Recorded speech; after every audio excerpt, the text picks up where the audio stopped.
بسم الله الرحمن الرحيم وَلَقَدْ خَلَقْنَا الْإِنسَانَ مِنْ صَلْصَالٍ مِنْ حَمَإٍ مَسْنُونٍ وَالْجَانَّ خَلَقْنَاهُ مِنْ قَبْلُ مِنْ نَارِ السَّمُومِ سبحان ربك رب العزة عما يصفون وسلام على المرسلين والحمد لله رب العالمين۔ انتہائی معزز سامعین، سورہ حجر آیت نمبر 26 اور 27 آپ کے سامنے تلاوت کی، پارہ نمبر 14 میں سے۔ اب یہاں سے میں نے آپ کو بتایا تھا سورت کی امتیازات میں سے کہ باقی سورتوں میں کن وجوہات سے یہ سورہ حجر ممتاز ہے، تو ایک وجہ یہ بھی اس کی امتیازیت کا بیان کیا تھا کہ یہ سورت ممتاز ہے حقیقت ابو الانس اور ابو الجن کے بیان سے، کہ اس میں اللہ رب العزت نے انسانوں کے دادا حضرت آدم علی نبینا علیہ السلام اور اسی طرح ان کی بنیاد پیدائش کا ذکر فرمایا، اور اسی طرح ابو الجن جنات کے باب کا ان کا ذکر فرمایا۔ کس طریقے سے فرمایا؟ وَلَقَدْ خَلَقْنَا الْإِنسَانَ مِنْ صَلْصَالٍ مِنْ حَمَإٍ مَسْنُونٍ، اور البتہ تحقیق ہم نے پیدا کیا انسان کو من صلصال من حمأ مسنون، بجنے والی سیاہ بدبودار مٹی سے۔ یہ بامحاورہ معنی ہے بجنے والی سیاہ بدبودار مٹی سے، کیونکہ صلصال کہتے ہیں جو گارا بنایا جائے اور وہ خشک ہو جائے اور ٹنگ ٹنگ کی آواز نکلے، ٹھیک ہے نا، جس طرح یہ گڑا بناتے ہیں نا، گڑا اور یہ برتن وغیرہ مٹی کے، تو اس کو اگر اس طرح مارے تو وہ اس طرح ٹک ٹک کی آواز اس سے نکلے، اس کو صلصال کہتے ہیں۔ اور اسی طرح حما، یہ گارا بننے کے بعد اس کا رنگ سیاہ ہو جائے، ٹھیک ہے نا، تو اس کو کہتے ہیں حما۔ اور مسنون وہ مٹی جو راستے میں پڑی ہو اور لوگوں کی گزرگاہ ہو اس پر، ٹھیک ہے نا، لوگ گزرتے ہوں اور کافی عرصہ اس پر گزر چکا ہو، تو یہ اس کا ملا کر اگر معنی کیا جائے تو یوں بنے گا۔ فرمایا من صلصال من حمأ مسنون، بجنے والی سیاہ بدبودار مٹی سے، یعنی اپنی پیدائش پہ بھی غور نہیں کرتا ہے، ٹھیک ہے نا۔ اللہ اکبر۔ والجان، اور جنوں کو ہم نے پیدا کیا، جنات کو، جان، ٹھیک ہے نا، جنات کے بعد دادا کو، جنات کے باپ کو، خلقناہ پیدا کیا اسے، من قبل اس سے پہلے، من نار السموم گرم لو کی آگ، گرم لو کی آگ سے، گرم آگ کی لو سے، ٹھیک ہے نا، لو اس سے پیدا کیا، یا اس کو دوسرا معنی بھی لے سکتے ہیں، انگارے سے، شعلے سے پیدا کیا ہے، آگ کے شعلے سے۔ شیطان کس سے پیدا ہے؟ جن، آگ کے شعلے سے پیدا کیا گیا۔ وَإِذْ قَالَ رَبُّكَ لِلْمَلَائِكَةِ، اور جب کہا تیرے رب نے للملائکۃ فرشتوں سے، انی خالق بشرا، بے شک میں ایک انسان پیدا کرنے والا ہوں، من صلصال من حمأ مسنون، بجنے والی سیاہ بدبودار مٹی سے۔ جب اللہ نے ملائکہ سے کہا، فرشتوں سے، کہ میں ایک انسان پیدا کرنے والا ہوں، بشر پیدا کرنے والا ہوں، بجنے والی سیاہ بدبودار مٹی سے، فَإِذَا سَوَّيْتُهُ، پس جب میں اسے برابر کر دوں، وَنَفَخْتُ فِيهِ مِن رُوحِي، اور پھونک دوں اس میں من روحی، اپنے حکم سے روح، فَقَعُوا لَهُ سَاجِدِينَ، تمہارا کام یہ ہے کہ تم نے سارے کے سارے اس کے سامنے سجدہ ریز ہو جانا ہے، تم سب نے اس کے سامنے سجدہ ریز ہو جانا ہے۔ فَسَجَدَ الْمَلَائِكَةُ كُلُّهُمْ أَجْمَعُونَ، سجدہ کیا الملائکۃ فرشتوں نے، کلہم سب کے سب نے، اجمعون اکٹھے ہو کے سجدہ کیا ہے، سب کے سب نے، یعنی کوئی اس میں رہا نہیں، اور اجمعون سب نے اکٹھے ہو کے سجدہ کیا، یہ نہیں کہ 10 نے پہلے کیا اور 15 نے بعد میں کیا، نہیں۔ فسجد الملائکۃ کلہم اجمعون الا ابلیس، مگر ابلیس نے، شیطان نے سجدہ نہیں کیا، ابا، اس نے انکار کیا، ان یکون مع الساجدین، یہ کہ وہ سجدہ کرنے والوں میں سے ہو جائے۔ ایک ابلیس نے، کیونکہ یہ بھی اس میں شامل تھا اس خطاب میں جب اللہ رب العزت نے حکم دیا کہ سجدہ کرو آدم کے سامنے، تو یہ تو چونکہ اس خطاب میں یہ مخاطب تھا، تو اس نے فرمایا، قرآن کہتا ہے ابا، اس نے انکار کیا ان یکون مع الساجدین، یہ کہ وہ سجدہ کرنے والوں میں سے ہو جائے۔ قال یا ابلیس، اللہ نے فرمایا اے ابلیس، ما لکا، کیا ہے تجھے، اللہ تکون مع الساجدین، یہ کہ تو نہیں ہوا سجدہ کرنے والوں میں، تو ان کے ساتھ نہیں ہوا، کیا مسئلہ ہے؟ قال، کہنے لگا لم اکن، نہیں ہوں میں، لاسجد لبشر، کہ میں کسی بشر انسان کے لیے سجدہ کروں، خلقتہ من صلصال من حماء مسنون، جسے تو نے بجنے والی سیاہ بدبودار مٹی سے بنایا ہے، میں اس کے سامنے سجدہ کروں؟ تکبر کیا نا، غرور کیا، جسے تو نے مٹی سے بنایا اس کے سامنے میں سجدہ کروں؟ نہیں، ایسا نہیں ہو سکتا۔ قال، تو اللہ نے فرمایا فخرج منہا، اس جنت سے نکل جا، فإنک رجیم، پس بے شک تو رجیم، مردود ہے، تو دھتکارا ہوا ہے، تو مردود ہے، وَإِنَّ عَلَيْكَ اللَّعْنَةَ، بے شک تیرے اوپر لعنت برستی رہے گی، إِلَى يَوْمِ الدِّينِ، فیصلے اور جزا اور سزا کے دن تک تیرے اوپر لعنت ہے، چلو نکل جاوے، ٹھیک ہے نا؟ قال، کہنے لگا شیطان رب، اے میرے ربا، فانظرنی الی یوم یبعثون، مجھے اٹھائے جانے کے دن تک مہلت مل جائے۔ یہ التجا ہے، بڑا شاطر تھا نا، کہ اٹھائے جانے کے دن تک، یعنی قیامت کے دن تک مجھے مہلت چاہیے، لیکن آگے اللہ رب العزت نے کیا جواب دیا؟ قال، اللہ نے فرمایا فإنک من المنظرین، چل تجھے مہلت دے دیا گیا ہے، تو مہلت دیے ہوئے میں سے، لیکن الی یوم الوقت المعلوم، اس دن تک جس کا وقت اللہ رب العزت کو معلوم ہے، ایک معلوم دن کے، ٹھیک ہے نا، وقت مقرر تک، یہ نہیں کہ تجھے قیامت تک وقت مل جائے۔ اللہ اکبر، اس کے کہنے کے مطابق نہیں، اللہ نے فرمایا چلو تجھے مہلت دے دیا گیا ایک اس دن تک جس کا وقت معلوم ہے۔ قال رب بما اغویتنی، کہنے لگا اے میرے رب بما اغویتنی، بسبب اس کے کہ جس کی وجہ سے تو نے مجھے گمراہ کر دیا ہے، یعنی انسان کی وجہ سے نا، اس کو سجدہ نہیں کیا، اس وجہ سے میرا یہ حال بنا۔ لَأُزَيِّنَنَّ لَهُمْ فِي الْأَرْضِ، میں مزین کروں گا ان کے لیے زمین میں، وَلَأُغْوِيَنَّهُمْ أَجْمَعِينَ،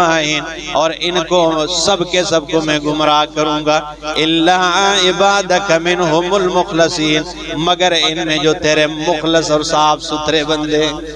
اور اس سے علماء فرماتے انبیاء کرام مراد ہے، صرف وہ بچ پائیں گے، باقی سب کے دل میں کیا ڈالوں گا؟ وسوسے ڈالوں گا۔ یہ سورۃ فاطر میں اور 22واں پارہ، اس میں آیت نمبر 6 میں شیطان کے متعلق اللہ رب العالمین فرماتے ہیں ان الشیطان لکم عدو، بے شک شیطان تمہارے لیے دشمن ہے، فاتخذوہ عدوا، تم بھی اسے اپنا دشمن بنا لو، انما یدعو حزبہ، بے شک شیطان کا یہ جو گروہ ہے یہ چاہتے ہیں لیکونوا من اصحاب السعیر، کہ یہ بھی جہنم والوں میں سے ہو جائے۔ ان کی چاہت یہ کہ جس طرح ہم جہنمی ہیں نا، اب یہ بھی نہ رہے، تو شیطان کی یہ چاہت ہوتی ہے، اس لیے یہ تمہارا دشمن ہے، اسے دشمن بنا لو۔ تو فرمایا، اللہ نے فرمایا تجھے مہلت دے دیا گیا ایک وقت معلوم تک۔ قال، شیطان نے کہا اے میرے ربا، بوجہ اس کے بسبب اس کے کہ تو نے مجھے گمراہ کیا ہے، میں مزین کروں گا ان کے لیے برے اعمال ان کے زمین میں، وَلَأُغْوِيَنَّهُمْ أَجْمَعِينَ، اور میں انہیں سب کے سب کو گمراہ کروں گا۔ وہی کام تو کرتا ہے، برے اعمال مزین کر کے پیش کرتا ہے، بدعات کو جو ہے نا دلہن کا جامہ پہنا کے پیش کرتا ہے، ٹھیک ہے نا، اور سارے بدعات گند میں لگے رہتے اور کہتے یہ دین کا کام ہے، اور اگر کہو کہ مت کرو تو کہتے منع دکھاؤ بھائی۔ ایسے کم عقلوں کے ساتھ واسطہ ہے کہ وہ کہتے منع دکھاؤ۔ اللہ کے بندے مدعی پر دلیل مدعی دیا کرتا ہے، ٹھیک ہے نا، منکر دلیل نہیں دیتے۔ ہم تو منکر ہے، ہم تو انکار کرتے ہیں کہ دین اسلام میں ان چیزوں کی کوئی بنیاد نہیں ہے، کوئی نہیں ہے، ثبوت نہیں ہے۔ تم کرنے والے ہو تو دلیل تمہارے ذمہ ہے، اور وہ ہم سے کہتے ہیں منع دکھاؤ بھائی۔ فرمایا قرآن کہتا ہے شیطان نے کہا وَلَأُغْوِيَنَّهُمْ أَجْمَعِينَ ان سب کے سب کو میں گمراہ کروں گا إِلَّا عِبَادَكَ مِنْهُمُ الْمُخْلَصِينَ مگر ان میں تیرے مخلص خالص بندے قَالَ هَذَا صِرَاطٌ عَلَيَّ مُسْتَقِيم اللہ نے فرمایا یہ قرآن والا راستہ یعنی یہ توحید والا راستہ ٹھیک ہے نا علیہ مستقیم یہ میری طرف ہے مستقیم جو سیدھا راستہ ہے توحید والا راستہ ٹھیک ہے نا ان عبادی بے شک میرے بندے لیس لک علیہم سلطان نہیں ہے تیرے لیے ان کے اوپر کوئی دلیل کوئی زور زبردستی والی بات نہیں الا من اتبعک مگر جنہوں نے تیری اتباع کی من الغاوین وہ سرکشوں میں سے ہیں میرے بندوں پہ تیرے لیے کوئی زور زبردستی بھی نہیں ہے تو کوئی غالب نہیں ہے ہاں جس نے خوشی سے تیری بات قبول کر لی وہی سرکش ہے وَإِنَّ جَهَنَّمَ لَمَوْعِدُهُمْ أَجْمَعِينَ اور بے شک جہنم ان کا ٹھکانہ ہے ان کا وعدہ ہے ان کے وعدے کی جگہ ہے اجمعین سب کے سب کی لہا سبعت ابواب اس کے لیے سبعت ابواب 7 دروازے لکل باب منہم جزء مقسوم اور ہر دروازے کے لیے ان لوگوں میں سے ایک تقسیم کیا ہوا حصہ ہے فرمایا اس کے 7 دروازے جنت کے کتنے دروازے 8 دروازے جہنم کے بارے میں فرمایا اس کے 7 دروازے لکل باب منہم جزء مقسوم اور ہر دروازے کے لیے ان لوگوں میں ایک حصہ تقسیم کیا ہوا ہے ایک مقرر حصہ ہے اور جنت کے 8 دروازے جیسے باب الریان باب الصلاۃ اسی طرح باب الجہاد اور ہر آدمی جو ہے نا مجاہدین باب الجہاد سے داخل ہوں گے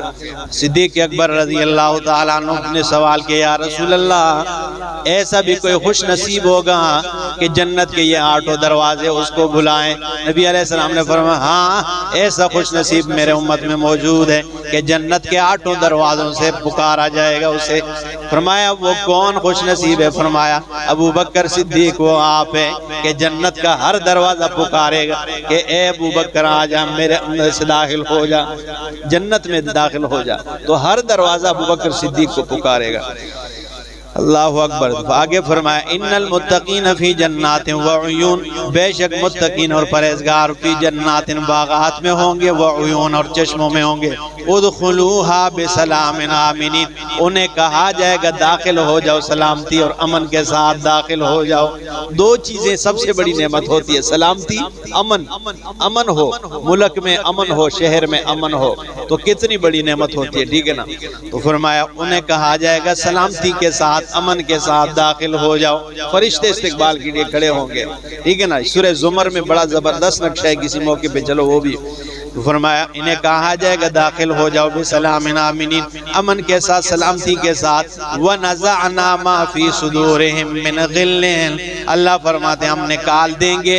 ما فی صدورہم وہ جو ان کے سینوں میں من غل میل میں سے کدورتوں میں سے اخوانا یہ بھائی بھائی بن جائیں گے علی سرور متقابلین تختوں پر آمنے سامنے بیٹھے ہوں گے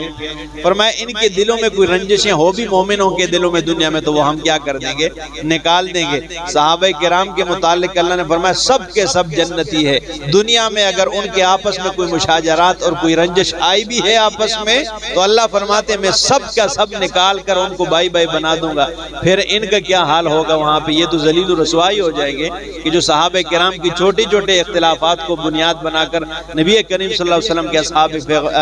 اصحاب پر صحابہ کرام رضوان اللہ تعالی مجمعین پر زبان درازی کرتے ہیں تو ان کی تو کتے والی ہو جائے گی کہ جب اللہ سب قدورت کیا کر دیں گے دلوں سے نکال دیں گے اور آمنے سامنے دنیا میں کبھی ایسے محفل جب بھی ٹھیک ہے نا آپ کوئی محفل بنائیں گے تو کوئی کسی کی طرف پیٹ ہو جائے گی ٹھیک ہے نا کوئی پیٹ ہو جائے گی کسی کی لیکن جنت میں سب کے سب آمنے سامنے ہوں گے آگے فرمایا لا یمسہم فیہا نصب نہیں پہنچے گی انہیں اس میں نصب کوئی تکاوٹ وما ہم منہا بمخرجین نہ وہ جنت سے نکالے جائیں گے انہیں نکالا بھی نہیں جائے گا نبئ عبادی اب جب جنت کے تذکرے بندہ سنتا ہے تو خوش ہوتا ہے لیکن ساتھ ڈرتا بھی ہے کہ گناہگار بھی ہوں تو اللہ نے فرمایا نبئ عبادی خبر دے میرے بندوں کو انی انا الغفور الرحیم کہ بے شک میں بخشنے والا بڑا مہربان ہوں جب ساتھ ڈر لگتا ہے نا تو اللہ نے فوراً دیکھے نا قرآن کا انداز ذرا کہ میرے بندوں کو خبر دو کہ میں بڑا بخشنے والا بڑا مہربان ہوں مشکات کی حدیث ہے، دو دوست تھے نا، ایک دوست نیکوکار تھا اور دوسرا دوست بڑا گنہگار تھا. یہ جب بھی گناہ کرتے سے روکتا، یہ گناہ مت کر، یہ گناہ مت کر، یہ گناہ مت کر. ایک دن ایک بہت بڑے گناہ میں سے گرفتار کیا اس دوست نے. جب بڑے گناہ میں اسے دیکھے، یہ مشکات شریف کی روایت سنا رہا ہوں، جب بہت بڑے گناہ میں پکڑا تو اس نیکوکار دوست نے کہا کہ تجھے اللہ کی قسم ہے اللہ نہیں بخشے گا. اس نے کہا اللہ مجھے بخشے گا. اس نے کہا اللہ کی قسم ہے تجھے اللہ نہیں بخشے گا. اس نے کہا اللہ کی قسم ہے اللہ مجھے بخشے گا. اللہ رب العزت نے جبریل امین کو بھیجا اسرائیل کو کہ جاؤ اور ان دونوں کی روحوں کو قبض کر لو. اسرائیل نے دونوں کی روحوں کو قبض کیا. نیکوکار کی روح کو جہنم میں بھیج دیا اللہ نے، اور اس بدکار کی روح کو کدھر بھیجا؟ اس کو جنت میں بھیج دیا. اس سے کہا ہے کہ تجھے جنت میں اس لیے بھیج رہا ہوں، ساری زندگی میری مخالفت کی لیکن میری رحمت سے نا امید نہیں ہوا ہے. اور اس دوسرے نیکوکار سے کہا ہے کہ ساری زندگی نیک اعمال کرتا رہا ہے لیکن میری رحمت سے تو کتنا نا امید ہے. قسم اٹھا کے کہتا ہے کہ اللہ تجھے نہیں بخشے گا. تو فرمایا نبئ عبادی انی انا الغفور الرحیم، خبر دے میرے بندوں کو کہ میں بخشنے والا مہربان ہوں. لیکن اس خوش فہمی میں بھی صرف نہ رہے، آگے فرمایا وَأَنَّ عَذَابِي هُوَ الْعَذَابُ الْعَلِيمُ، اور جب میں عذاب دینے پہ آ جاؤں تو میرا عذاب هُوَ الْعَذَابُ الْعَلِيمُ، وہ بڑا دردناک قسم کا عذاب ہے. عذاب علیم اس عذاب کو کہتے ہیں کہ جو خود ایک درد میں مبتلا ہو. یعنی آپ کسی کو مارتے ہیں نا تو کہتے او ہو میرا ہاتھ دو کیا، تو اندازہ لگائیں کہ جب آپ کے اسے موقع مارنے سے آپ کے ہاتھ کو تکلیف ہو رہی تو اسے کتنی تکلیف ہوئی ہوگی. تو جو عذاب خود ایک درد اور غم میں اور دکھ میں مبتلا ہو تو وہ اپنے اندر جلانے والے کو کتنی تکلیف اور درد میں مبتلا کرنے والی ہو. تو فرمایا وَأَنَّ عَذَابِي، اور بے شک میرا عذاب هُوَ الْعَذَابُ الْعَلِيمُ، وہی دردناک قسم کا عذاب ہے جو خود ایک درد میں مبتلا ہے، دوسرے کو بھی درد میں مبتلا کر دینے والی. آگے تو اس لیے یہ عذاب جب دینے پہ آ جاؤں تو وہ بھی بڑا سخت عذاب ہے. تو اللہ رب العزت نے برابری رکھی ہے، اسی لیے دین بھی اسی چیز کا نام ہے، ٹھیک ہے نا، کہ امید بھی ہو، ڈر بھی ہو، خوف بھی ہو، اور امید بھی ہو، طمع بھی ہو کہ اللہ رب العزت بخشنے والا بڑا مہربان ہے. اقول قولی ھذا استغفر اللہ لی ولکم ولسائر المسلمین.